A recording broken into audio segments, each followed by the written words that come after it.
But RJ, it's so great to see you. We have so many similar interests, and I'm really excited for this conversation. You're such a unique thinker in real estate, which is why I'm really attracted to you and everything you're about. You're such an advocate for people building wealth through real estate, which I'm also very passionate about. You've had a 10x growth in your own portfolio, which is so impressive. You're a powerhouse in syndication and investment strategy, which we're going to talk all about. The founder of NVR Capital Club. And I just love the fact that you're all about motivating other people and being a mentor, because one thing I love when I see really successful people is first they get themselves in a good position, and then they're all about spreading the knowledge and sharing the knowledge. And I love the fact you're so passionate about helping other people grow their wealth.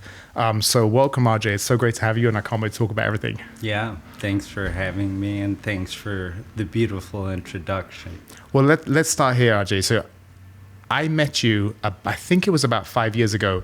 I had an investor client and he called me up and he's like, hey, I've seen this great multi-unit that was rehabbed in Bronzeville, I believe it was.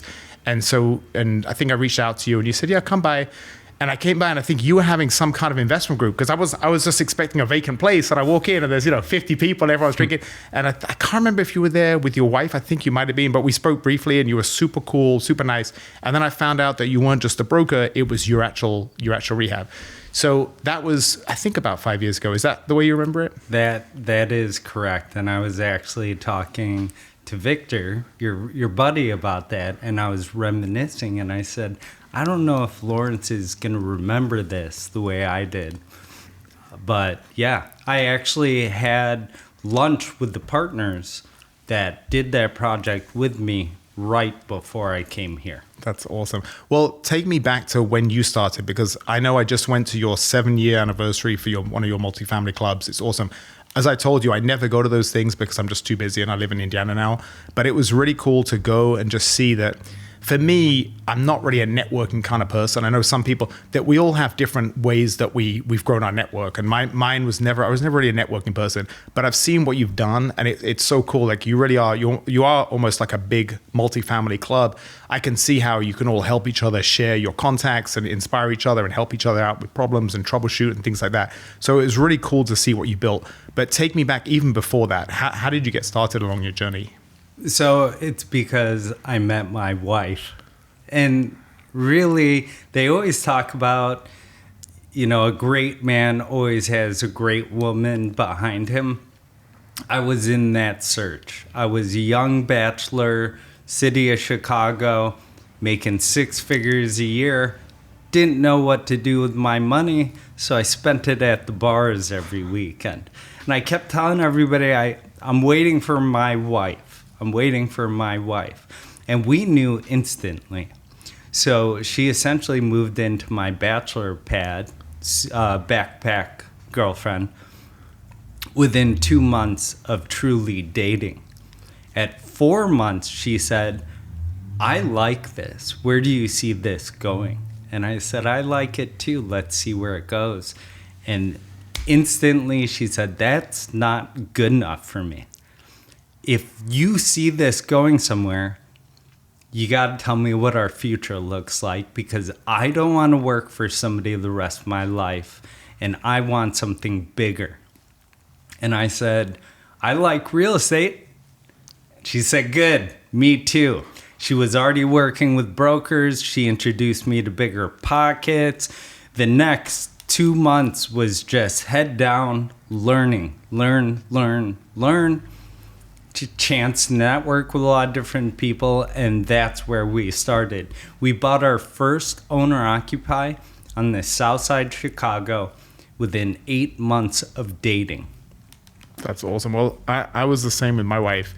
She moved in with less than 2 weeks after our first date. It was very quick, and I knew she was the one. I think if you're both on the same page, why waste time, right? Sink or swim, give it a go. That's awesome. So were either of you, so was she already in real estate, and you had a corporate job, or what were you doing? She was not. I actually met her at the corporate job. And it's funny, we call her the gym girl, because we were just a bunch of young bachelors making good money in Chicago. And one of my very best friends at the time said, hey, there's a new girl at the gym. I think you'll like her. And from there, I saw her. I ended up liking her. We have this funny story about meeting at the elevator. I think she held my hand too long. And I was like, oh, yeah.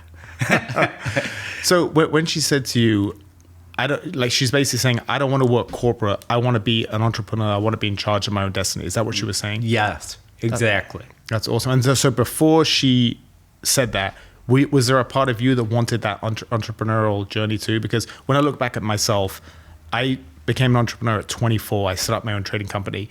And at the time, I didn't realize the journey that it's like. I've had so many ups and downs, and people that just, corporate, they just have their paycheck and their pension. And I'm so happy for the decisions I made, but it's almost only now when I look back that I can appreciate them. So I love being an entrepreneur, and it comes with a lot of, it's not just the highs, there's some lows too, but I'm so happy with the journey. Was it something that you had that same passion for at some point? I want to do my own thing. 100%. And I'm really happy you brought that up, because I had always wanted to be an entrepreneur, and I kept doing all these random different things and telling everybody my grand visions, but I was telling the wrong people. I was telling people who weren't entrepreneurs themselves, who were super risk adverse. So a lot of people, I tell them my ideas, and they'd say, that's not going to work. How are you going to do that? What are you going to do? So when I met her, she put structure into the entrepreneurship, and that's what really excelled my ability and our ability to build and grow so quickly. That's awesome. So to take me through that very first building, you obviously you're both working, so that helps. I think the hardest step for people that want to get into real estate investing is a lot of people think that you need a huge amount of capital. And we can talk about some of the ways that you don't need that much capital, but it sounds like you're in a good financial place. How hard was it? I'm sure when you look back at yourself now at that first deal, you probably think, man, I was naive and clueless. That's the way I look at myself when I first did my first few deals. But, was it just a good market? Did you end up doing really well on the first one? How did that deal go? Yeah, so we still own that property. We still do really well. I actually met with some of my contractors earlier this morning at the property because I store my dump trailer there. I also own a construction company.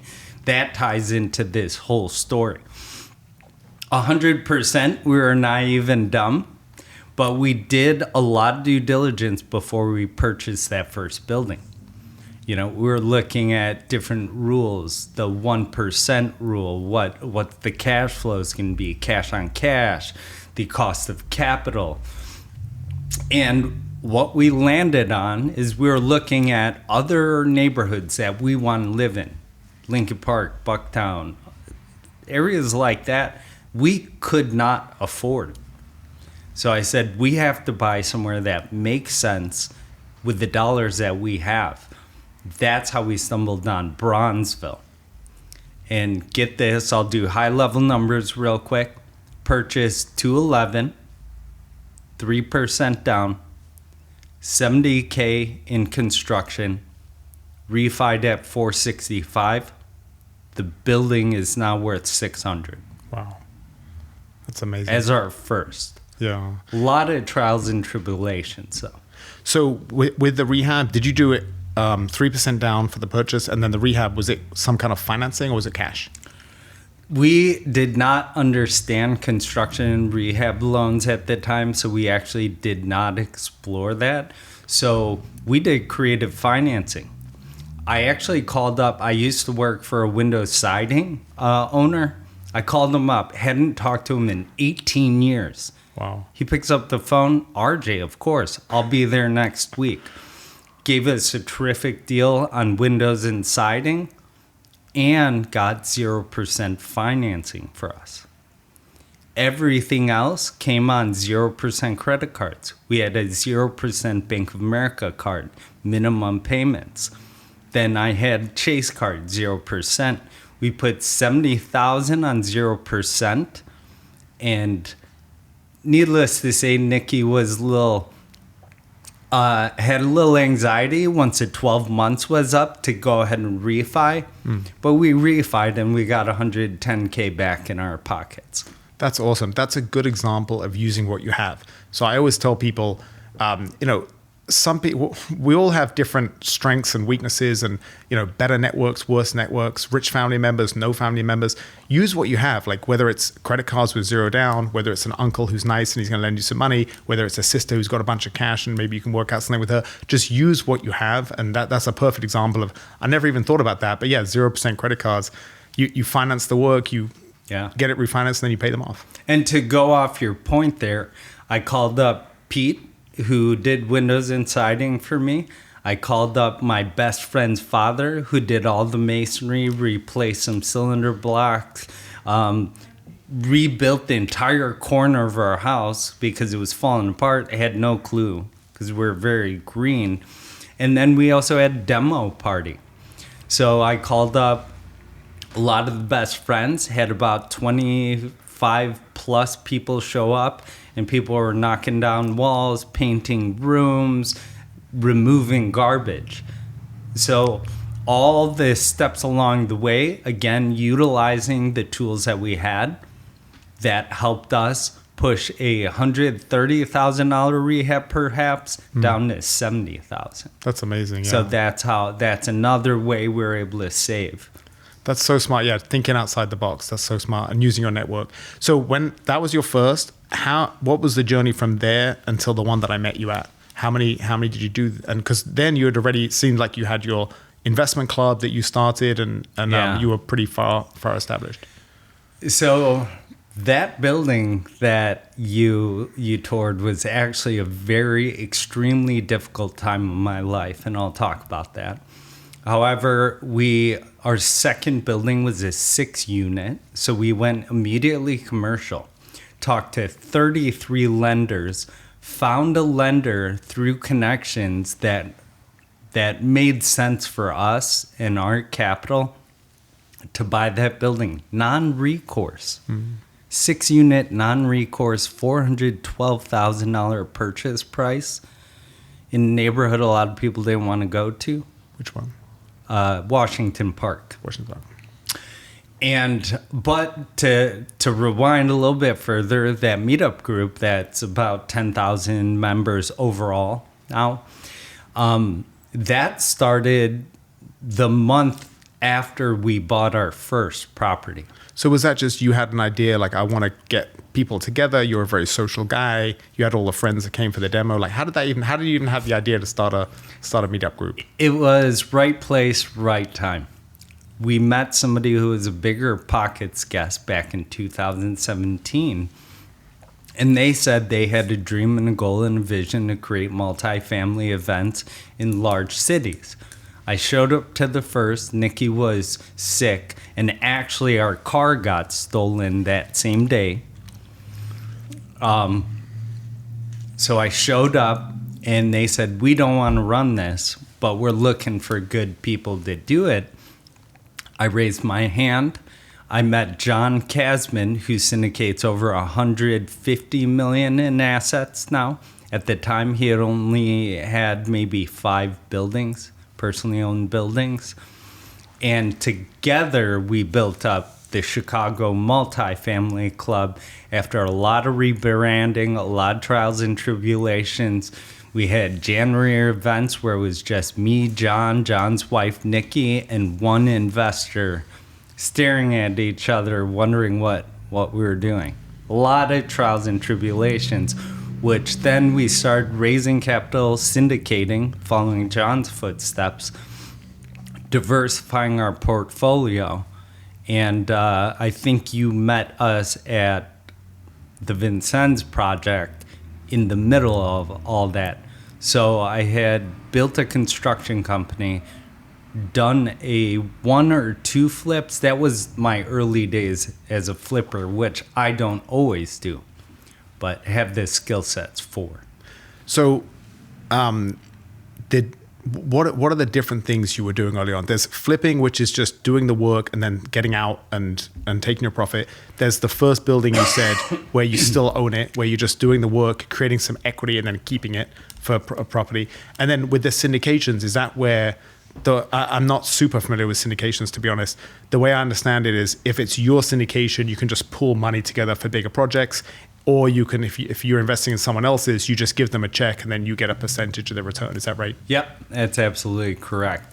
And the reason we went into syndications is because we wanted to scale larger. We wanted a team, so all the workload wasn't on us. I was heavily focused on construction at the time, building my multi-million-dollar construction company. So I was fragmented in my attention, and quite frankly, spending so much time working 80, 100-hour weeks, which you met me at Vincennes, in construction, really significantly limited my ability to scale my portfolio. And I was quite upset for a little bit when I came up and I popped my head up and I said, holy crap, I'm building everybody's stuff and I have nothing. I just have some revenue. And we're like, we got to build the assets. And that's when we started looking to scale so we could do different things. And we syndicated a few deals. So, Ajay, why? Because most developers that I know, they'll just do their projects. And then you're also, I feel like if you, how can I explain this? Like you said, you're doing 100-hour weeks because you're trying to almost do everything, and then you realize you had to get small people to share the load. Why didn't you decide in the beginning? You had your first one, you did well. Why not just keep that model? Like, why did you want to get into the construction yourself? Is it just to save money, to be more efficient? Yeah. There was a huge gap. On the first project, I actually lost my job. So we say it was a mutual parting of the ways, but I pretty much got fired. And so I spent 7 months rehabbing our own property. Gotcha. Nikki would go to work 9 to 5, and I would work on the house 12 hours a day. We got in a bunch of fights. This is not all roses and butterflies. You talk about trials and tribulations. We got in a lot of fights because she was still in corporate. On Friday night, she would go to the bars with her team, and she'd show up at midnight, 10 o'clock, 11 o'clock, wasted, and I'd have a paint roller in my hand. I'd be in the basement insulating the crawl space, and she didn't quite understand why I'd be so upset. And, I was putting in so much sweat equity into the building. That's when I started to realize dealing with all the different contractors is an extremely difficult task. Yeah.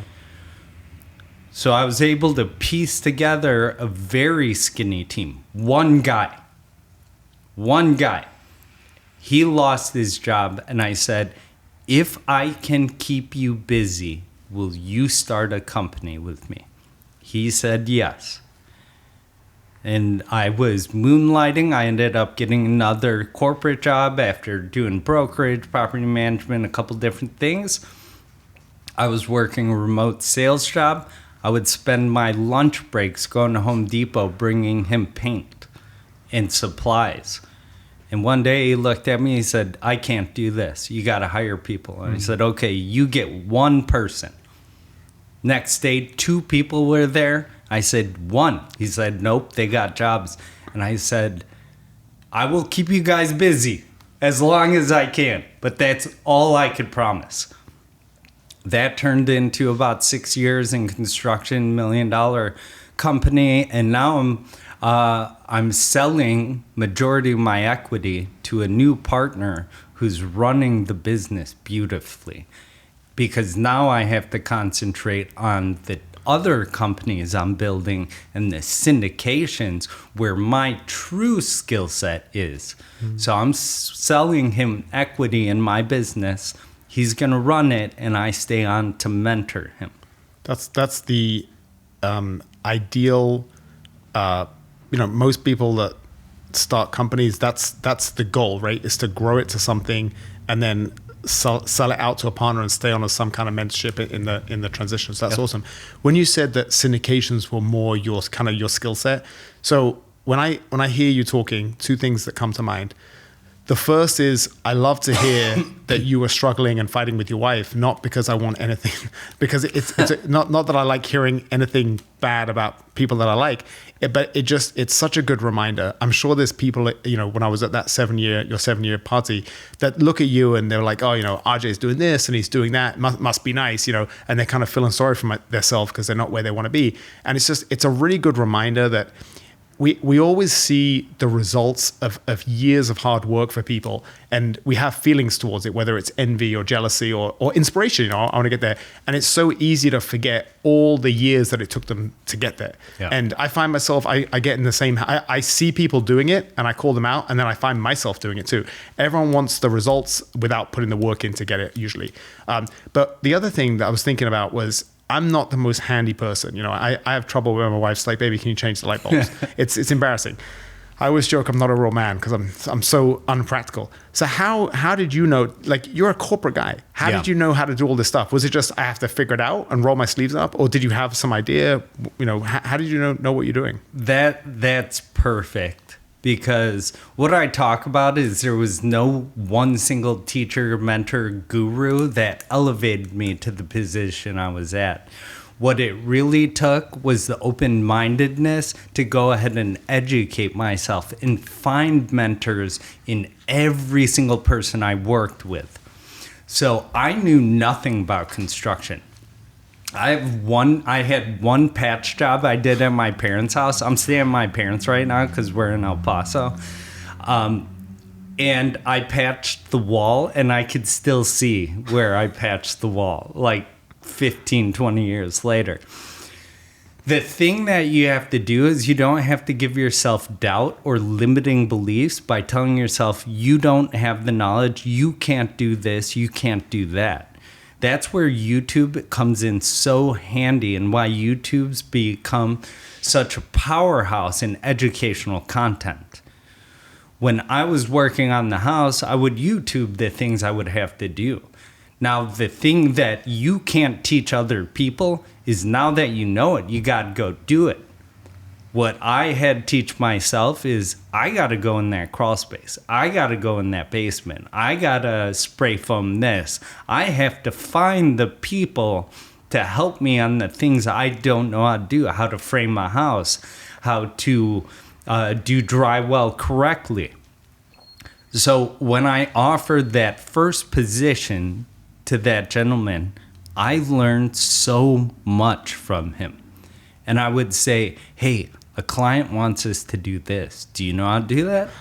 Yes. Si, senor. I was on the job site every day. Okay, what's next? Instead of telling him what to do, I said, okay, what's next? How do we do this? Where can I help you? You don't need the skill sets. You need the one skill set you need is the mindset to tell yourself you can do anything. You can find the right people in the right spots at the right places. So we're talking about skill sets. My skill set is with people. I love the connection that you and I have made. I could see the good in people, and sometimes I put my heart on my sleeve too quick, and I get burned. But that's part of life. And without that learning lesson, I wouldn't be able to become better, to understand the red flags, to know how to navigate those situations next time. So I love the fact you said that, because I've done the same thing where I have had in my life 2 partnerships. I've had successful partnerships, but I've had 2 big partnerships that cost me an absolute fortune. One was when I had my trading company. I had a partner who basically things were great until he had a bit of a breakdown. And he just left me for a few months. He went back to, he's from Europe too. He went back to Europe for a few months. Then he came back and he was on all this kind of medication for depression, anxiety, all this different stuff. And the doctor said, whatever you do on this medication, don't drink alcohol. And every time we had a really big economic number, I was trading 10-year bond options. Every time there was a big number like non-farm payrolls or the numbers where you can make or lose your whole month in one morning, he'd always go out the night before, get absolutely wasted, and then not show up till noon. And it cost me an absolute fortune. And then I realized I couldn't work with him. we broke up the company. So that cost me an absolute fortune. And then I had a real estate partner that we had a bunch of projects. The first few did well, but we had a bunch of projects in 2020. We had 7 multi-units, and then he basically just said, I'm done with this, screwed me over, declared bankruptcy, and I lost an absolute fortune. And I'm still, 4 years later, I'm still dealing with, I'm on my 3rd lawsuit now, and I'm getting dragged into all his mess. And I've already written off the money. The money's done, but I'm still having to spend more money on lawyers and getting a crash course education in the American legal system, which is not fun. And I had a conversation with a friend of mine, and he said, nice people that see the best in people are victims for people taking advantage of them. But because he's a former Navy SEAL who's had some issues with, he's a really, you wouldn't think a former Navy SEAL, he's like the sweetest, most open-hearted guy. He's older, he's in his 60s. And he said, I've had a bunch of people take advantage of me. It's cost me an absolute fortune, but I wouldn't change it for the world because I like who I am. And I really think there's something to that. Like we're both parents, and there's something, this makes it a bit easier for me when I talk about like mentally overcoming the pain of someone screwing you over. And for me, I live a good life. So it's not like the money doesn't make too much of a difference aside from the fact that I don't have much security, like if something happened to me or something like that. But I've got a lot of confidence in the future I'm going to do very well. And I like the fact that these are lessons that I want to teach my son, because if I'd never gone through multiple lawsuits and being ripped off, and how am I supposed to give him advice when he's going through hardships? But I really love the fact you said that. And I love talking about this stuff because, like I said before, it's so easy for people to look at you and think, oh, RJ had it easy. Or they look at me, I love to travel. Like, oh, it's okay for Lawrence. Look, he's taking another trip, without realizing that, man, if only they knew, you know? 100%. So many dark times, so many dark nights. Again, on Vincent's project, that was one of the hardest times in my life because of everything that happened through that construction process. But people like you and I, high achieving, high accomplished individuals, they have one thing in common. We don't quit. Yes. We don't stop. And we continually educate and better ourselves. And you mentioned something about limiting beliefs, RJ. I'd love to talk a little bit about that because I've got some really big goals for next year. I want to set up a closed-end real estate development fund. I've got some massive goals just on my brokerage side. I've got some big personal goals. I'm working on my 2nd book, and I always thought I was very open-minded, and I think I had a very good upbringing with my parents, where my dad really installed in me the belief that you said, where if you have a growth mindset and you can't do something, you just have the thought of, I just have to work harder, I have to learn more, I have to figure it out. But even having said all that, I realized there's so many times in my life and my career that I did have limiting beliefs, and it's something that I have to constantly strive to overcome. And the fact that you said it too, like your story is one of incredible success, and I'm sure you had to go overcome limiting beliefs too. Like if you were talking to yourself 10 years ago, what kind of things do you wish you could tell him on like the possibilities out there? And man, you know what? A lot of people are upset. We're recording this a few days after the election. And but I always said, I have my thoughts on that, but I always said it doesn't matter who gets in. It doesn't matter the environment I'm in. We still live in the greatest country in the world. And I spent a month in Cuba. And I'd go to restaurants there, RJ. I was doing some boxing training at the time, and I would train twice a day in the heat. They were grueling, exhausting sessions. And in the evening, I just wanted to have a good dinner. And you go to these restaurants and you get a menu, and they would have like pasta and pizza. And it's, what do you have? Oh, no, sorry, we don't have that today. Oh, do you have any chicken? No chicken. Do you have any steak? No steak. Every day for lunch and dinner, I had awful fish. I had rice and black beans. I'm not a fan of black beans, and the rice tasted awful. And I go for runs in the morning, and I would see the guys fishing the fish that I was eating, and there was just black tar on the water. And it's such a good reminder. I was just thinking about that today, my time in Cuba, because we forget sometimes. A lot of people, America is such an amazing country, and I just got my citizenship a few years ago. It took me 21 years to get it. When you live in a country where you can go to a restaurant and they actually have food, or you have this incredible opportunity in this economy here, and so many like-minded people with an entrepreneurial mindset, that's not normal. There's people all over the world that would dream about having an American passport that we have. So I love that idea of just limiting beliefs and opportunity. No country is perfect, but there's no country I'd rather be right now than in the US. So I'd love to talk a little bit about that. So I really love how you brought up the election, although I'm not going to talk any politics on this. What I found after Trump got elected is that a lot of my friends would gossip. I can't believe this. Why would this person vote? How come there's all these dumb people, etc.? My thought, it happened. You can't change it. Gossiping or thinking about how it happened isn't going to change anything. Take what you have and move forward. What does gossiping or saying that that person voted for him or she did this, she said that on Facebook, how does that help your position? It doesn't. Whether you like him or not, he's here. So take that and move forward with your life to better yourself. Now, when we're talking about limiting beliefs, I'm dropping a new company, and I delayed it for 4 or 5 months because I kept telling myself, who's going to want to listen to me? What credits do I have to be able to go ahead and mentor other people? Even with millions of dollars of capital raised, everything that we have, how we live, I still tell myself, you're not going to be able to do that. You're silly.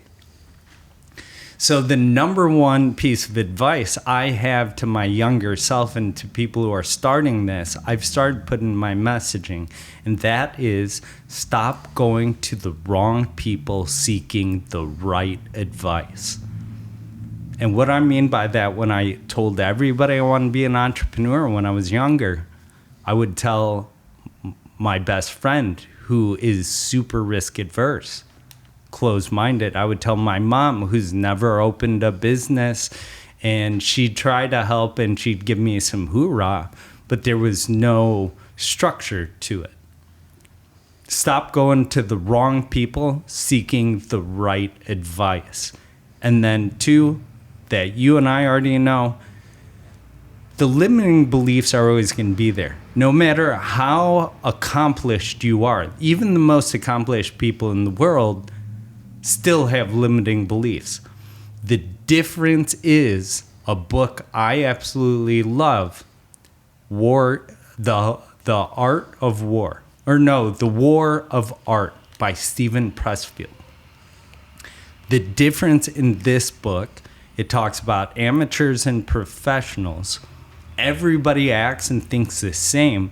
The difference is the ability for the professionals to take action, make decisions, move forward immediately.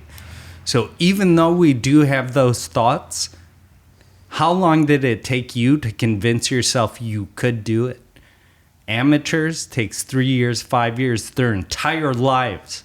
People like you and me, high accomplished individuals, high achieving individuals, we are reducing that gap from the limiting belief to taking action. That's such a good point, because you're saying that we all have the same feelings. The hero and the coward both feel fear. The difference is how they respond to it. The hero acts in spite of the fear, and the coward doesn't act because he's scared. But they both feel the fear. Just like the professional and the amateur, they have the same feelings. Just one of them is better at overcoming it. And I'm a huge fan of Stephen Pressfield. And if you haven't read that book, The War of Art, check it out, because it's a short read, and he just talks about his own journey. He's an incredibly successful writer. He did a bunch of scream plays that have been made into movies, but he talks about his own resistance, and I think that is such a human concept, the resistance to things, and it's something that I don't think you ever overcome it.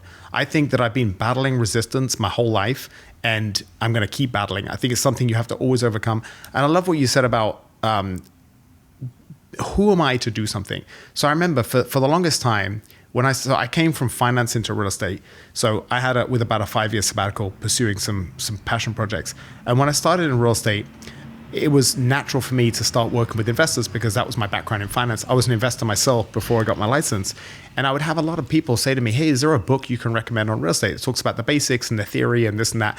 And I was like, there's not really one that I love that I could recommend. And I always had the idea, I'd like to write a book about it. And then I always thought, who am I? There's better. I'd rather read a book and learn than write a book, because who am I to write it? And then I started seeing people who I know didn't do much business, so they didn't know what they were doing, and they would be like mentoring people. And I thought, man, I guess I have to do it, you know. And it's been a great project, and then I just recorded the audiobook, and I'm like, man, I have to edit this whole thing. And that's part of the process. And one of my favorite things, RJ, is if you look back at something you've done a few years ago, not 6 months ago, but maybe like 3 years ago, 4 years ago, 5 years ago, if there's part of you that doesn't cringe, then that means you haven't grown. So I'm actually really proud of things when I look back and I'm just cringing at them, because it means that I've developed myself and I've worked on myself. And I think that's the process. Is I'll use the jiu-jitsu analogy or the martial art analogy. Putting a black belt around, starting as a white belt and then getting to black belt and putting on a black belt, that ceremony is irrelevant. It's the person you came in the years and years and years along the way. And I think it's such a good metaphor for life. Is we're all chasing the destination. And I'll take it to money. I'd love to talk a little bit about your thoughts on money, RJ, because I'm very passionate about this. If you're broke and happy, you're probably going to be wealthy and happy if you make money. But if you're broke and miserable, I know so many people that are wealthy and miserable and their lives suck, but they have all this money. They just don't know how to use it. So for me, it's money is an amplifier, but it's a cliche, but I think it's one of those cliches that's so true. Life is about the destination. And it's not about, if I get this, I thought for years, if I can just do this, I'll be happy. If I can just do that, I'll be happy. And now I realize that in every area of my life, I want to work on it. There's things I want to work on in my personal life, my relationship with my wife and son, my relationship with my friends, my professional goals, my personal goals, all these different things. But just because I'm not there yet doesn't mean I'm not happy. I'm actually at the happiest I've ever been, but I'm also so far away from the person I want to be. But I'm going to enjoy every step because I've got confidence that I'm going to do my best to get there, but I'm not going to wait there to be happy. So I'd love to talk a little bit about kind of mindset with not being where you want to be, and also how you view money. Because I think both of us have been wealthy, we've been rich and we've been poor. And I think it's better to not have monetary stress. But I don't think that money is going to give you happiness if you don't have a good mindset in place. I really appreciate your backstory there, because I'm the same mindset. And just hearing that other people think of the same is amazing. Because I am also at the happiest I've ever been in my life. Maybe I do have a little bit more assets behind me, but that's not why. So I'm on a camper trip. I bought a 44-foot fifth wheel, got a 1-ton pickup. I'm driving across the country. That's why I'm in El Paso when my home base is Chicago. That is... When people ask me, how do you like it? They usually don't ask, what's one thing you learned? But I've come to realize now that I learned that happiness isn't in the dollar amount. It's what you do, your mindset, how you spend your time. The number one thing I love about camping, or about traveling across the country in an RV, is that it removes the distractions. I'm moving forward. I'm building a new company, and I've been able to work 80 hours a week, and I'm the happiest I've ever been because I wake up, I spend as much time with my son as I want. I take him daycare when I want. Wife works remotely. I see her all day. They often say RVing is something that either makes relationships or breaks relationships. And that's because you're in a car with them 24 hours a day. It's your living situation. You don't have friends. It's a new spot every week, month, every other day if you want that to be the way. And what I've realized is it's taught me more about unconditional devotion. Everybody talks about unconditional love. Love is just an emotion. Devotion are the acts that come along with it. I am devoted to my family. I see my son, everything I do is for my son, my wife, and it's removed all the distractions to find clarity in who I am, where my happiness lies. So even though in my past lives, I used to be like, I want to be 100 millionaire. I want to create $1 billion in revenue. And now what I tell people is, stop thinking about the monetary goals. think about your internal happiness, because all along the way, if you hit your monetary goals, it's never going to be good enough because you haven't worked on yourself and you haven't found internal happiness. So honestly, Lawrence, if I never made another dollar and we continued on this flat plane, I'd be extremely happy because I'm continually working on myself, my happiness, my closeness with family and partnerships and relationships. So that's how I feel about money. I love money. I love cars. I love nice watches. I wore my nice watch today. I have all these dreams and ambitions, but really happiness isn't in the things anymore. It's in an internal state of being. I was so lucky, RJ. I realized that not everyone can be as lucky as I was, but I became a multimillionaire before I was 30 through trading. And what I realized is the reason I took a 5-year sabbatical is because I realized what did I do Monday to Friday? I was working, and I would normally go to the gym straight after work, and I was doing a lot of boxing at the time, did a lot of boxing training and jiu-jitsu. And then at the weekends, when I didn't have any work because the market was closed, I would go to the gym 2 or 3 times a day. And then if I had energy left over, I'd see my friends or hang out with an ex-girlfriend or something. And I was like, this is what I love. I have all this money. I lived in the same 1-bedroom condo that I bought with my first bonus in 2004. I drove my ex-girlfriend's beat-up Chevy Blazer, which only had one front headlight because she had got an accident. Looked like a T-Rex, took a bite out of the corner of it. I would get stopped by these cops and they would see me and they'd look at it because you get a ticket for not having both front lights. And they would look at me and they would look, I'd normally have, be wearing casual clothes. I'd have gym boxing gloves and stuff in the seat next to me. And they'd look at me, look at the car, look inside and be like, this poor guy, it must be broke. And they'd always let me off tickets. And that was actually the wealthiest I ever was in my life, which is hilarious. But the beautiful thing about that was I realized that money was great to have because it gave me freedom, but it didn't make me happy. I was happiest when I was pursuing goals. And I think the best advice, I have all these wonderful lessons that I've learned the hard way, and I can't wait. I love my son turning 4 in a couple of weeks. I love the age he's at. It's so fun, but I can't wait as well to have these kind of philosophical conversations with him as he gets older. And the one lesson that I wish someone had told me is humans are happiest when they are improving towards something.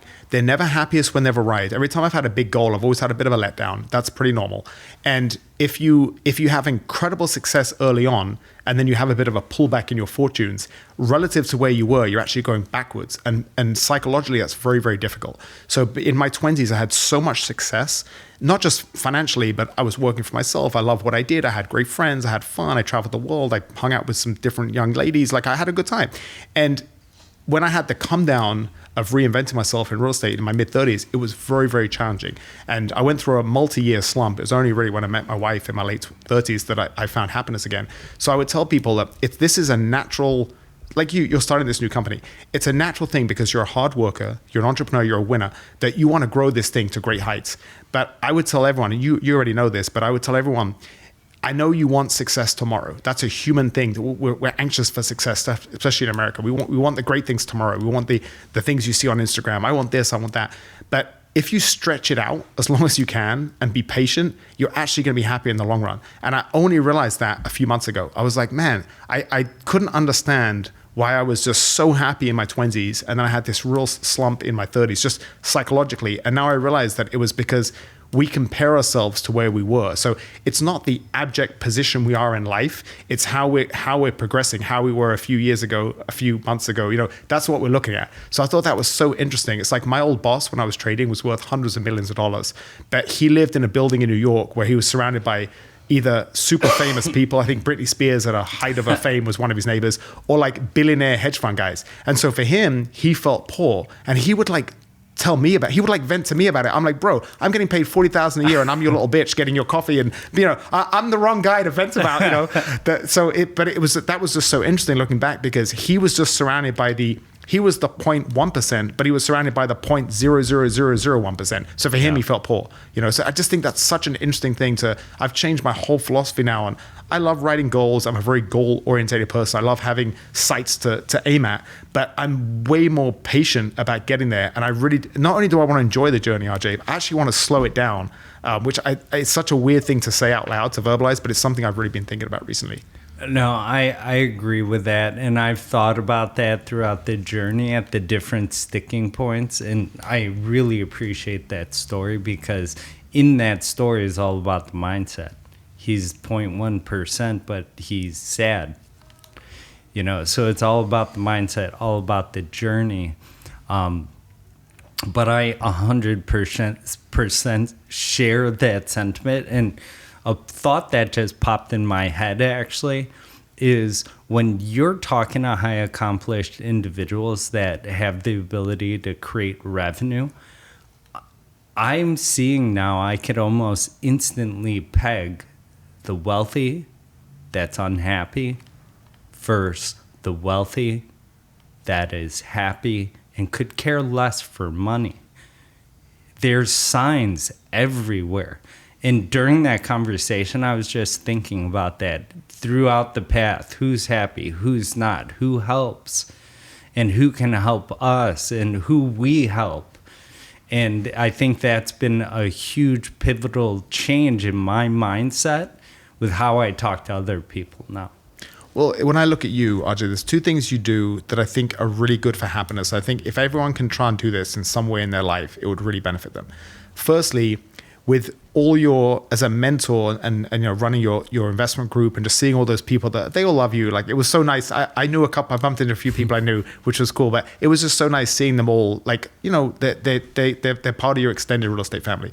And there's so many links to happiness when you give back and you mentor. I don't know the financial benefits. I'm sure there's something good for you, like good connections for your new company and everything.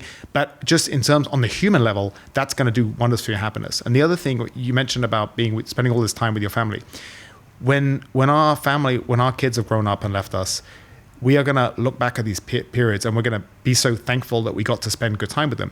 And when I look at me, when people talk about money, money is important. We have to pay the bills, and we live in a Western society, and life's expensive as everyone's been struggling with inflation, buying eggs and meat and cheese, and they know things are expensive. But when people try to analyze different potentials for their jobs, the money is one aspect. But for me, the two things that people really need to think about is the freedom of schedule and the ability to do things on your own terms. Because I'm an incredible hard worker, but I worked for 10 years where I had to be on the trading floor for my old company 6, and then when I worked for myself 6:30, 6:45, I'm not a morning person. So for 10 years, I'm a night owl. Genetically, my parents are both night owls. I'm a notorious night owl. My son is a night owl. He's up at midnight. I'm trying to get him to bed and he wants to play. It's brutal. So when you're trying to fight everything about you, and you have to be at work. Even though I was making all this money, I was so miserable with that schedule. And the other thing, like, if we can spend, like today, I'm running a bit late, and thank you both for pushing it back. But because it was a beautiful day, and I got a date night in the city because it's my 6-year wedding anniversary. Shout out to my beautiful wife, Jen. And it was a lovely sunny day, and I just wanted half an hour at the park with my son this morning. And I was like, you guys were cool and flexible. I moved my whole schedule back 30 minutes because that's, for me, important is the flexibility. One of the reasons I'm a hard worker. I don't mind working until 2 a.m. sometimes, but I want the flexibility to be like, hey, the sun's out. It's a beautiful November day. I want to take my son to the park. And that's exactly what you're doing. I'd love to talk a little bit about when you left on this journey. This journey sounds amazing, RJ. I want to see more photos. I want to have daily photos of your travels. I love it. It just sounds so amazing. And it's the kind of journey that I'm sure in years to come, you look back and say, I am so grateful I did this. But tell me about it. Where did it start? What are some of the things you've seen and impacted you? So there was a significant amount of limiting beliefs. We can't do this. How are we going to figure it out? We want to do different things. There was a disconnect between the wife and I. Wife originally wanted to live in Europe, Spain, Mexico for 2 months just to try it out remote. Then we had 3 dogs, we had newborn, and it was no longer possible. So I've always been an outdoor guy. I love fishing, hunting. I love all that kind of stuff. So YouTube fed me RV life. And my cousins had RVs in Michigan. I started looking it up, and I was like, oh, this is actually a thing. And wife's very practical and said, okay, I'm open to it. If that's what you want to do, you got to bring me a plan that I could wrap my head around. So I brought her a very loose plan because I'm not this structured dude.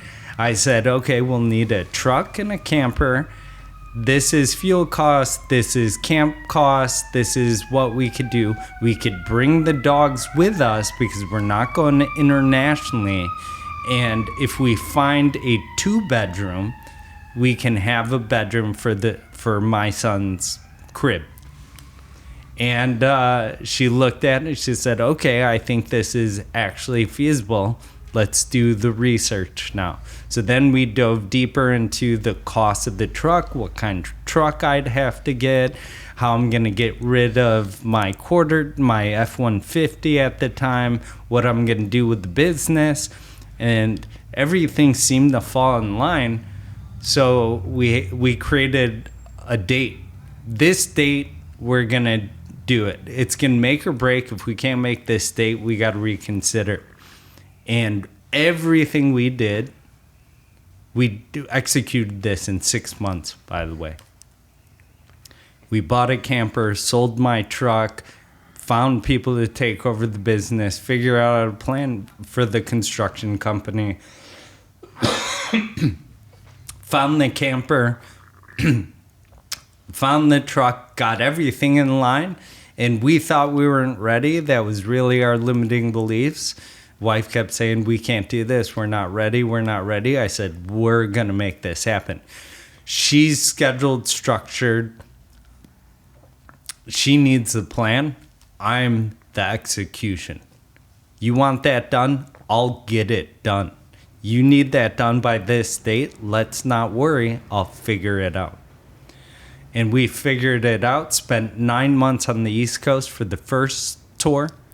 And we just left again in July, and we're in El Paso right now. And business opportunities have opened up in Albuquerque. So we may look to buy a permanent home in Albuquerque now. So how did that opportunity arise? That opportunity arose because I'm part of a multi-state operations in cannabis. We're actually one of the largest, if not the largest, commercial cultivator of cannabis in the state of Arizona. We have 50,000 square feet of grow space in Michigan. We're building out 30,000 square feet, 2,000 square feet outdoor with abilities to expand 7 acres, have a 2,000 square foot dispensary, already $1 million operational arm. We raised $4 million of capital for them. We're slated to raise probably another $500,000. And then we're going to have a gigantic exit for all our investors once rescheduling happens sometime next year. So, brother, I didn't even know you were in the cannabis space. How did that happen? Yeah. It happened because we weren't closed-minded. A lot of people always... So if you think in your time with investors, you always hear, when I have time. Yeah. When I have money. I don't understand it enough. Instead of giving excuses not to participate, we said, okay, we'll listen. We'll learn. Because I had a buddy call me the other day and said, I want to get industrial. I'm going to buy multi-million-dollar things, blah, blah. And I was like, dude, you don't even pick up the phone call when I call. You haven't even been on any of my deals. And I hit you up. I said, do I sell you? Absolutely not. It always feels so friendly. So what's it to you to jump on a phone call to understand the financial structure of those deals? By the time you're ready, it's already too late. You should have been educating when I called you to figure out financial capital stacks. Because by the time you reach out to me, I won't have time for you. Because I'm a highly accomplished, high-achieving individual. My time's worth money. I used to give it away for free. I still give it away for free because I love giving back. But I'm at a place now where I have to create obstacles for that. Boundaries, yeah. Boundaries, yeah. So I apologize. I got a little bit off topic. But no. The story here is I had a friend who I admired, We had hard work ethic together. He said, I have an opportunity. And I did that. I said, oh, I don't know anything about it. He goes, well, listen. I said, okay. Talk to Nikki. Okay, we'll listen. Listened, brought a partner in, invested $150,000 in the first deal. Started to understand how amazing of operators these guys are. I have learned exponentially in the past 3 years. I could talk better than some of the industry experts on the cannabis market because I took an opportunity. We started to learn how sophisticated of operators they were. The relationship was there. I actually flew out to Arizona and spent the night at their house, learned, said, if there's an opportunity, we're starting to raise capital and we want to get involved. We don't know how much we'll perform, but we'll do it. I love that. So there's an entrepreneur who's become Instagram famous now, and I see her everywhere, but I've been a fan of her for a long time, Cody Sanchez. Oh, yeah. And one of her big things is she says, super successful people, they move quickly.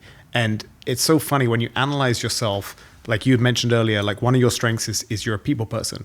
And I've got a couple of strengths. One of them is I'm very aware of what I don't know. And I think the problem with a lot of things today, especially politics, is people think they have all the answers and they don't. And they don't know the consequences of their actions. And I'm very aware of what I don't know. And the other thing, I'd say one of my strengths is I can move quickly. I'm very, very decisive. And I think you mentioned about opportunity. When it comes, you have to jump on it. And if you're the type of person, I have a great friend who's an attorney, and he always wants the perfect, he's always talking about like, what about this? What about that? What about this case scenario? And it's great. He's like a good anchor to me. He makes me reevaluate things. But if I had that mindset, I wouldn't have done half the things I've done. You have to just jump in and kind of learn as you go. And I think that's such an important thing, is just that idea of moving quickly. Audrey, I'd love to talk a little bit. I've been blessed to travel a lot, and I've traveled a lot. I actually I spent some time living in Utah back when I was fighting, and I explored all up and down the West Coast. I know that so well. The East Coast of the country is a place that I really want to spend more time, and I want to explore more of the East Coast. I really haven't seen much there aside from a few months working on Wall Street. What has it been like? Just me. I'm sure you must meet all these different people. I always think the best advice for young people is spend time traveling, because it just broadens your horizon and it gives you an appreciation for what you have. And I think you learn so much. There's that ancient Chinese proverb, something about a journey of 1,000 miles is like reading 1,000 books or something like that. But the idea of just travel as gaining wisdom and inspiration and gives you a different perspective and mindset. So what's some of the things, I guess, in those months traveling up and down the East Coast, like what are some of the highlights? What are some of the thoughts you've had? What's it been like? So if we're talking more about geography, I have some thoughts there, but I'll bring it back to the emotional mental state. The first few months I was lost. I was trying to figure out what I was going to do. Nikki was getting anxious that I'm not doing anything to produce revenue.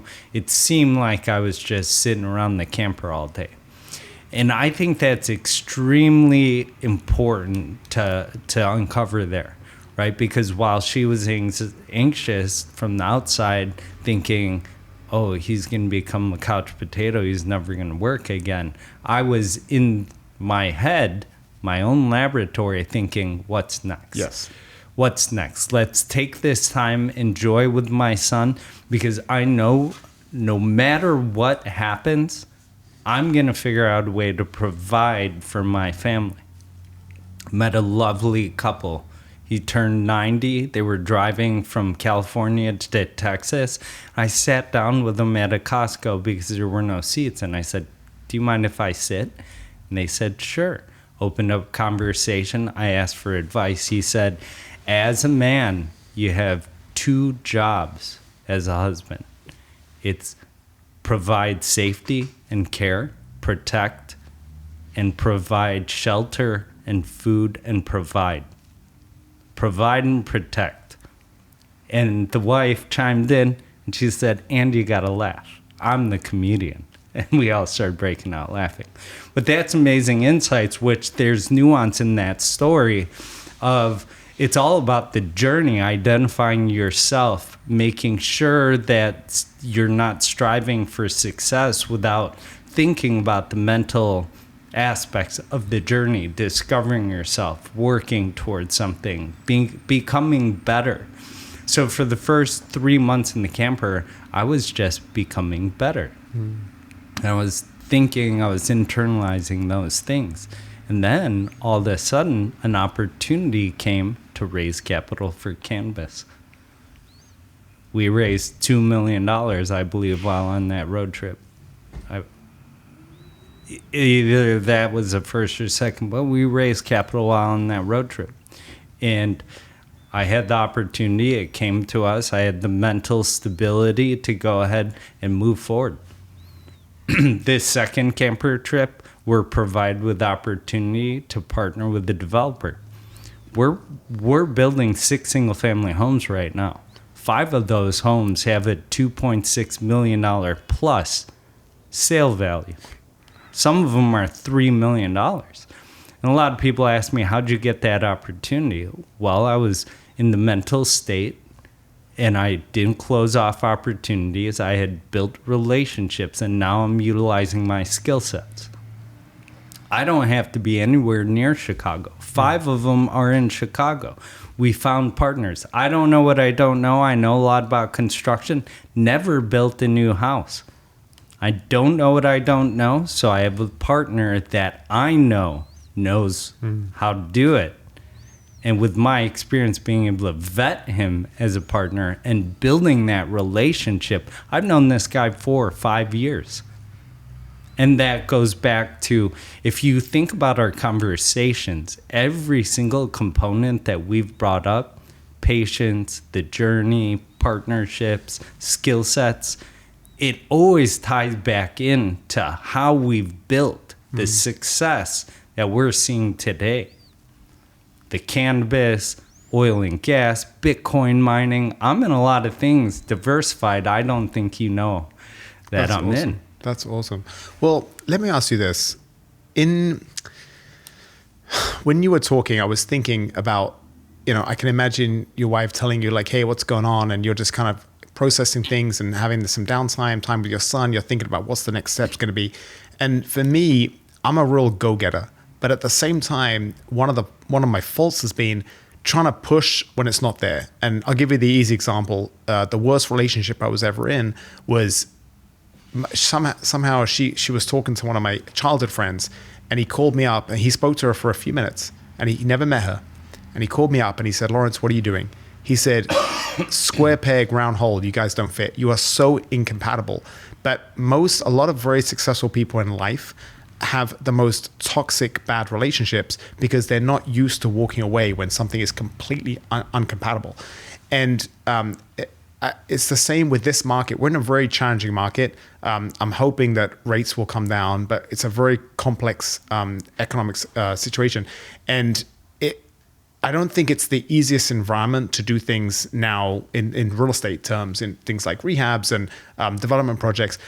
Good developers can make money in any environment, but I think it's a bit more challenging now than a few years ago. So I guess my question to you, RJ, is what is that balance between trying to push things and make things happen and then recognizing when, hey, this is not the right time for it, we have to be a bit patient? Because that it sounds like if you had that same kind of anxiety when you were talking to your wife and you're like, yeah, I've got to do something, you might have started the wrong project. But now looking back, it's so obvious. No, wait for the right thing. This huge cannabis opportunity came, these single family homes, everything's great, but you didn't push it. So I always find that, I think that's one of the hardest questions to ask in life is when do you be proactive and push it versus when do you wait? Because if you wait too much, you can be waiting your whole lifetime for something to fall. Nothing's going to fall in your lap. You have to obviously do some work, nurture the relationships, put yourself in positions to partner with people. So I'd love to just talk a little bit about those, about your thoughts on that. I actually have a lot to say on that, and I definitely want to appreciate the story about the relationship,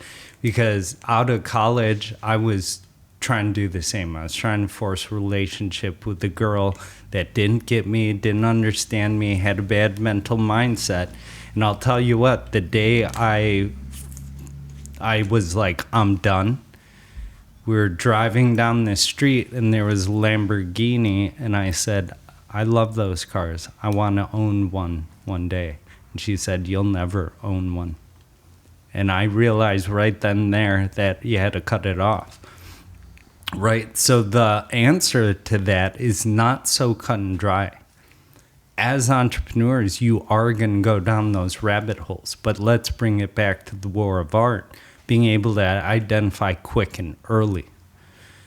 Throughout our journey in 7 years, where we've been able to 10x in the last 3 years, there were multiple times in those journeys, like I told you when I was working heads down in the construction, I popped my head up and I said, what the am I doing?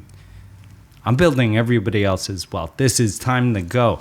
And I was so upset with myself that I hadn't worked on something, that I was just driving for the next thing. Who wants a partner? Who wants a partner? Who wants a partner? And quite frankly, that's a misstep for any new investors. Trying to partner with everybody when round peg, square hole doesn't work. So it's not a fine cut and dry balance, but I'm telling you, as you are an entrepreneur and you walk down these paths multiple times, you're confronted with a million situations.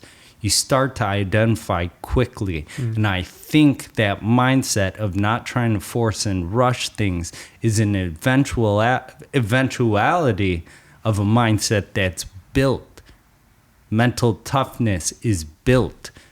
You are building your character throughout this journey. So unfortunately, I can't give a black and white answer for that, but I just want to say you will figure it out as you're going through the journey.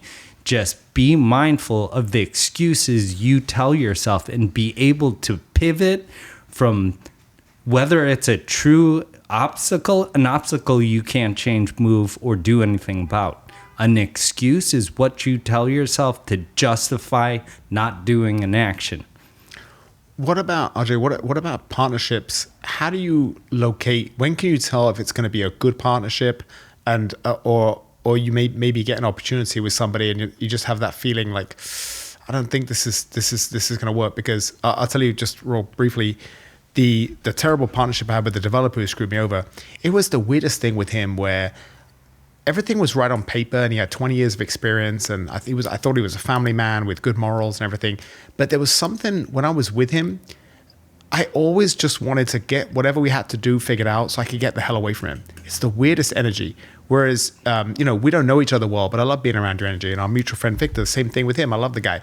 There's certain people, and I remember when I first met Victor, I probably gave him a hug straight away. Like there's certain people that you're drawn to, and there's certain people you're repelled from. And I used to think it was all bullshit, but I'm such a big believer in what is energy. Energy is your subconscious talking to you, and your subconscious is your real wisdom. It's everything you've thought about and seen and learned the hard way in your DNA. It's that feeling we get, and animals have that incredible instinct. I think we have a lot of instincts too, but we override it with civility and society. But we need to really listen to that feeling. So yeah. I'd love to talk just a little bit about, have you had opportunities maybe on paper, RJ, where you're like, man, this could make a fortune, but I don't know about this partner. The worst partnerships I've ever had are the people that I didn't have a relationship beforehand. I'm still in partnerships with some of those people today. I will never talk to them again. Like, you're my partner right now, but the second this ends, I will never talk to you again. And for what reason? The way they treated me. Gotcha. Okay. We really only had about a day, 2 days to vet a relationship, but my partner, who I really like and I still want to move forward and do a whole bunch of things with, was in other deals with them, and they perform. Don't get me wrong. Yeah. They perform. They can change assets and they can create value. They perform. But the way that I was treated, because my relationship in that was I was a contractor, and they treated me real bad. Yeah, that's another thing about, it's not just about the money, it's about everything else. And there's something I read where even just saying thanks and giving the smallest amount of appreciation makes a huge difference for the way people see things. Yeah. And so I always try to be like, I have a incredible nanny who helps with my son, and I always tell her every day how grateful I am, because I know that when she moves on, she's not going to be with us forever. She's a young girl, she's very smart, she's got more in her life than running around after my little 4-year-old. But it's one of those things where I really do appreciate, like, I'm so grateful that he's with someone that just, it nurtures him and he can learn from, and it's so wonderful. And I just think that's so important. It's not just, like you said, if it's not just about the money, these are profitable projects, but they just don't treat you the right way. And I think we need to have like, I'm not there. I work with 80-90% of people I love and who treat me great. And I still work with some people who they're very financially profitable, but I don't love being around them and their energy and the way they treat people. And the goal is 100%, right? You want to be with 100% of people who you'd be with, whether you're having lunch or whether you're troubleshooting a problem on a deal. I think that's so important. Yeah, 100%. The one thing I have to add to that is this is cliche. It's how does somebody treat the waiter at a restaurant? And that's one of the things that people never understood about me, and why my contractors love me so much, because I don't show up in fancy car, fancy suit, yelling at everybody. I'm showing up in torn jeans, my hands blackened from soot the day before. I'm sweeping. I'm doing everything I can to help them out. Not only that, is I go one step further. I know their kids' names. I know how many family members they have. So actually, when I almost shut down the construction company, there were two things that stopped me from stopping it. One, I had promised the client, who's a good friend now, that I would take care of his project. We had already figured out the scope of work and the pricing. He signed on the dotted line. And two, because my main guys had families to feed, and I was paying some of my main guys $150,000 a year. And, they had never seen this amount of money before, because nobody had ever cared about them to feed them jobs or had dinners with them and their wives. And those were the only two reasons I didn't shut down the construction company. I love that. That's the human element. It was human. It was very human. So how does your partner, how do these people treat others in the world? Are they the CEO that picks up a broom and helps take out trash? Or are they the CEO that yells at people and just jumps in his Bentley and drives away? I'm sorry if people have heard me talk about this. I think I mentioned this on 4 or 5 podcasts recently, just because it's been such an impactful book. But I reread a book for the second time just a few months ago that I read a few years ago, and it's by this lady called Catherine Maddox, and it's called With the End in Mind, I think. And she's talking, it's all these short stories. She's a hospice nurse, and she's talking about people at the end of their life. Excuse me. And she's talking about how it's the same themes. There's probably 100 short stories, but it's the same themes that keep coming back. And no one ever wishes that they had a few more zeros in their bank account at the end of their life. Of course, if they have family that have to support after they're gone, they're going to want to have some kind of financial cushion. But it's always the human element just kept coming back. I wish I'd spent more time with people that I wanted to be around. I wish I'd been true to myself and followed my dreams, as opposed to doing what my family expected of me or what other people expect of me. And I just think that human aspect is so true. And when you were talking about caring for the people you work with, you just reminded me, I sold these 2 buildings, new construction buildings in Woodlawn. And one of the developers, when I saw him, he would almost in a demeaning way, just talk down to his guys. And he's kind of a taller, bigger guy. And I was like, man, I don't like the way this guy talks to these guys. And then the other developer, and they know each other, they're friends. He's respectful, he's polite, he's professional. And it just reminds me, it's like, man, he wasn't even talking back. He was always respectful to me, but I just didn't like his energy. I didn't like the way he was around him. I just found out that guy, He's, every new construction in Chicago has to come with a developer's warranty for 1 year. The property manager called me and said, hey, just FYI, his warranty is not worth, the paper it's written on, because the guy doesn't get back to you. He's not the guy you thought he was. And I was like, that makes sense. It's that Japanese saying, how you do one thing is how you do everything. If you don't have any respect for the people that's helping you, succeed in business, you're probably not going to have any respect for the laws and the things you're obliged as a seller. So I think that's such an important thing. And these are things I love talking about, because I have an MBA in finance. There should be a whole class on this, human psychology and character. You don't talk about any of this. This is stuff I learned the hard way, but it's so true, RJ. Yeah, it's so apparent in every single day life that I think people don't really recognize until they get older. They start having families, and their time becomes so limited. Yeah. And an old friend calls, and you think, I don't want to hang out with them. Well, you should have probably not been hanging out with them back then too, but we don't realize until our time becomes so limited.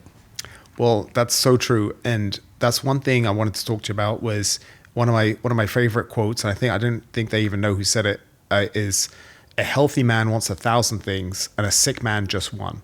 And I think there's so much truth there. I think at the bedrock of everything has to be your health, because would you trade your life, or would I trade my life to have Warren Buffett's wealth, but I have to be 93? Of course not. Like we have youth, we have time, we have energy, we have health.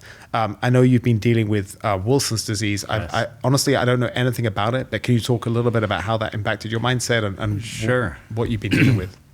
So Wilson's disease has, if undiagnosed and untreated, a life expectancy of 40 years old. Jesus. Yeah. And you could hear in my voice a little bit, the stuttering and stammering doesn't happen so much anymore, but the cadence is still there. Sometimes I have to talk extremely slow, and I think that definitely was a side effect of Wilson's.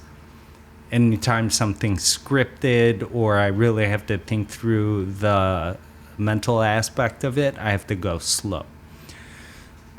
So Wilson's disease is the body's inability to process copper.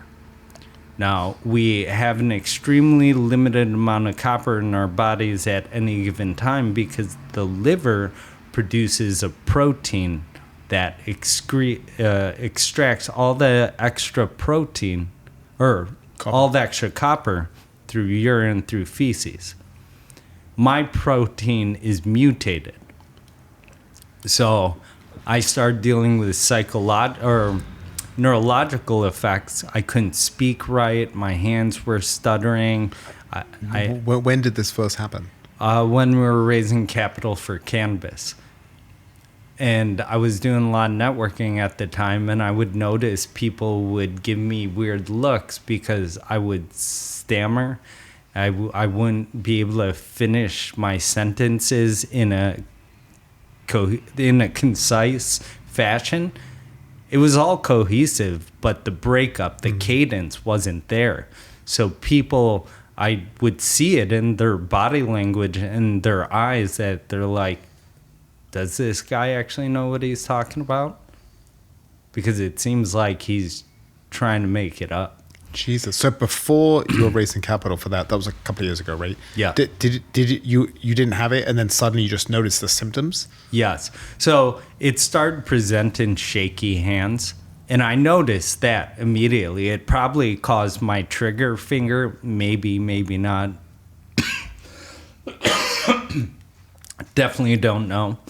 But when I was raising capital, so my hands were always shaky, and I was like, oh, I'm getting older. I was swinging hammers. I was doing drills. You probably notice your hands aren't as stable. And I was like, oh, I'm just getting older. But then the neurological stuff started happening with my voice.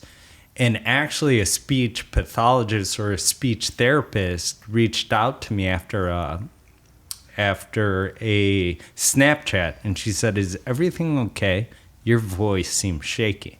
And I didn't understand what she meant. And I was too busy trying to think I'm Superman. It's nothing. I'm going to get over whatever. And I said, no, it's fine. My hands were shaking during the filming, or this happened, that happened. And it turns out that was a symptom of Wilson's disease, causing neurological effects similar to Parkinson's. Wow.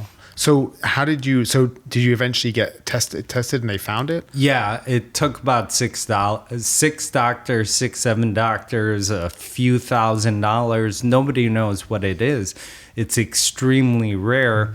They think, but they don't even know. They think between 2 and 6,000, or maybe 2 and 9,000, maybe people have in the United States. They don't even know because it's so rare, and typically the effects aren't found until you're lying on your deathbed. Wow. Because your liver eats up all the additional copper and it creates cirrhosis. So right now my liver is a stage 2, stage 3, where stage 4 is cirrhosis and liver failure. Jesus. So is there, now you know you have it, what is the treatment for it? So it's scary, and thankfully I didn't research a little bit more on this, but so I have to take medication. It's either penicillamine or trientine hydrochloride. And it comes in, generic, non-generic, Cyprine. But there was actually an episode on Dirty Money about this, because there was only one company in the world that actually produced the medication.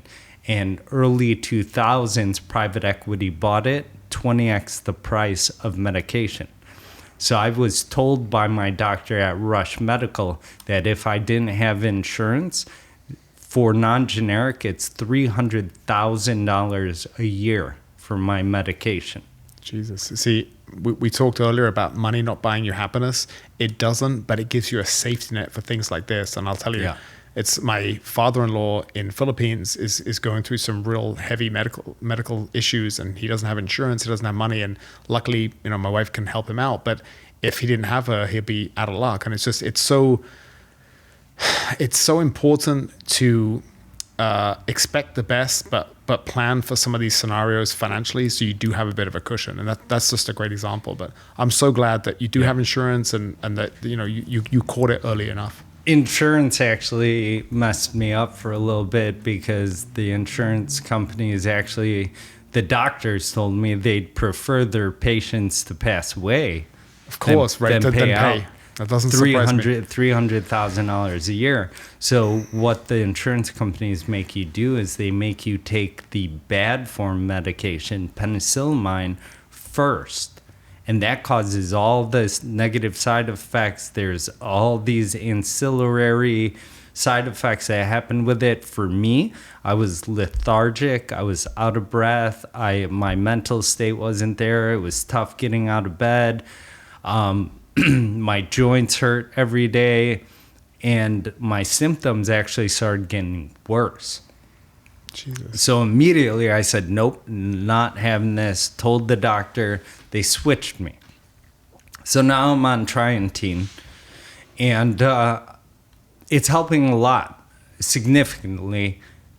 My voice is much better. My hands don't shake as much. And it doesn't negatively affect my mood swings. I'm in the best shape I've been since I was 30. Congratulations. That's awesome. And yeah. But Ajay, what about just having gone through this? It sounds horrific. I mean, does it give you a bit more of an appreciation for just the little things in life? 100%. So this is where I have now found that happiness trumps everything.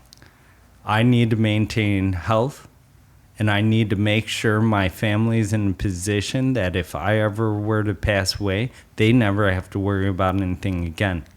We were already there to a point. We're wealthy on paper. We got a lot of investments. They're all backloaded. But being diagnosed and understanding if I were to pass away today, they're in good hands. They're in a great position, unlike if I had a job and pass away and now you got insurance that pays my bills and that's it, we're in an amazing spot.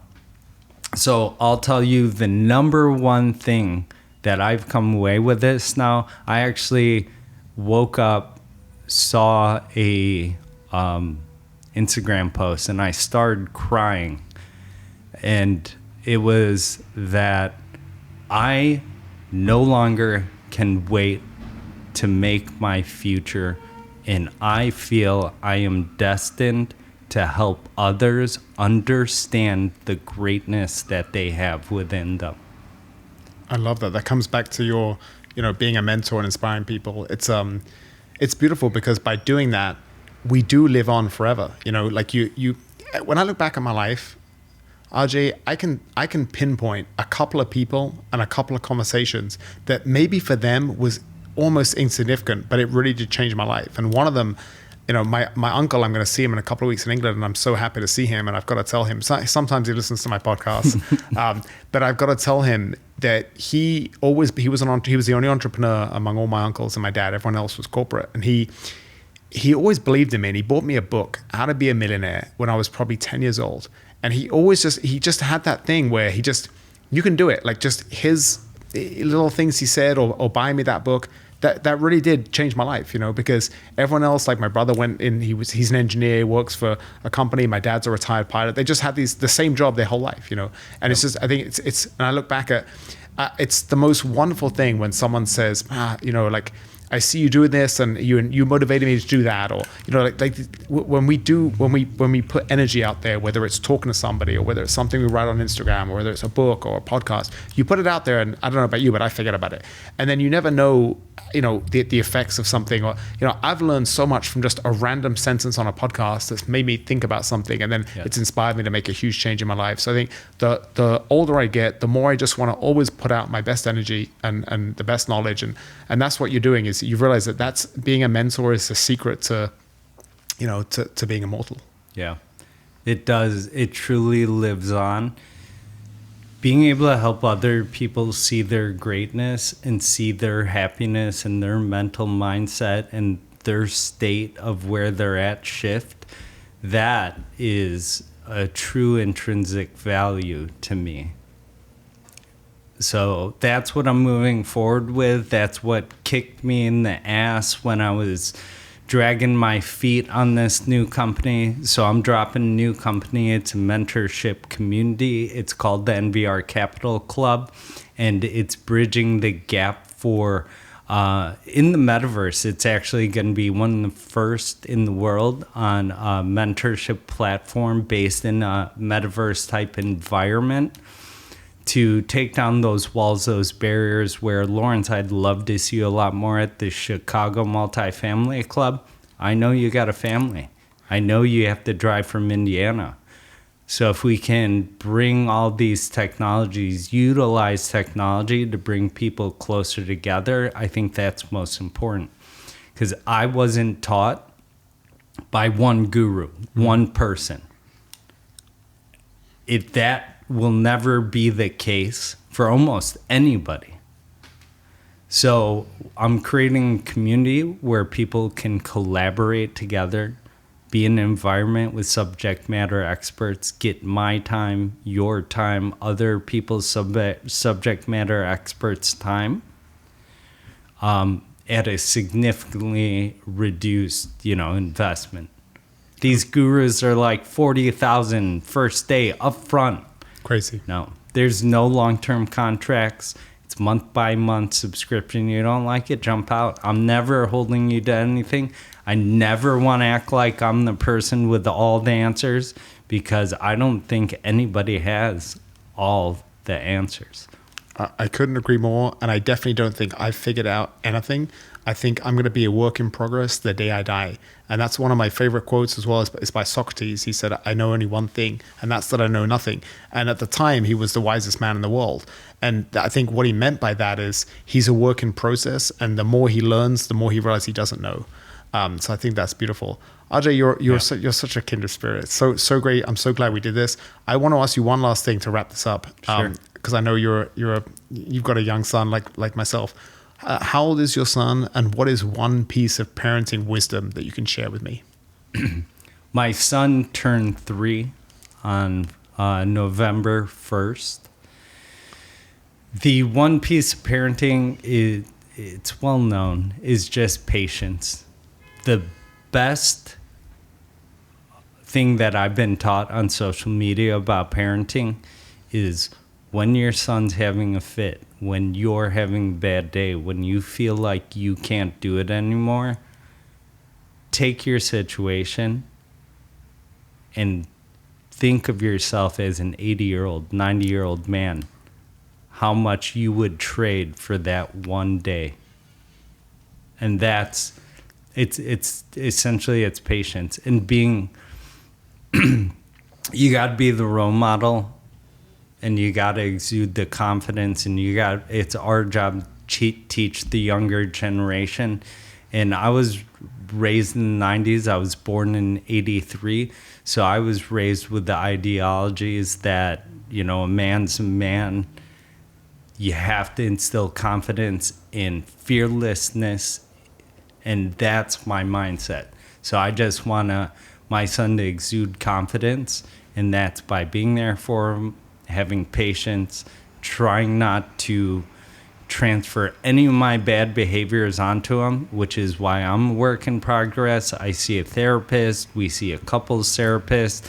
I am a significantly different man than I was 7 years ago because of my wife, because relationships aren't fairy tales unless you make it a fairy tale. God, got to work towards it. That's beautiful. I'm about to meet my wife now for our date night for anniversary, and that's so true. And just to add to what you just said, RJ, she is a therapist, so I live with a therapist. So you can imagine how that's been the last 7.5 years. It's been a lot of fun, but I'm a much better person for it, and she's really helped me see certain things, and I'm still a work in progress too. But I love what you said. This is such a powerful idea, RJ. Thinking about yourself at 80 in this moment, because when we're in the moment, whatever it is, when we're not in a good place, by looking back at our future selves, looking back at us now, it gives us a much better lens. And anytime you look at things with a longer time horizon, that's going to give you wisdom. So I always feel like if I come to any big decision in my life and I just don't know which way to go, if I think, well, what would my future self want me to go? Down this path or this other path? That's always my answer. So I just love that idea of looking at that longer timeline, looking back and saying, like, would I really want that? Whatever's upsetting you today, is it really going to matter in 5 years and 10 years? Most likely not. And that's just a really good reframing. Yes, absolutely. I really enjoyed my time here. I'm so happy that we got to spend a little bit more time getting to know each other, because it's been a long time coming. I couldn't agree more, brother. Such a pleasure. Thank you so much. Yes, absolutely. And thank you, Victor. Victor, thank you so much, brother. With it the entire time. You are the best. Bravo. We did give you a shout out.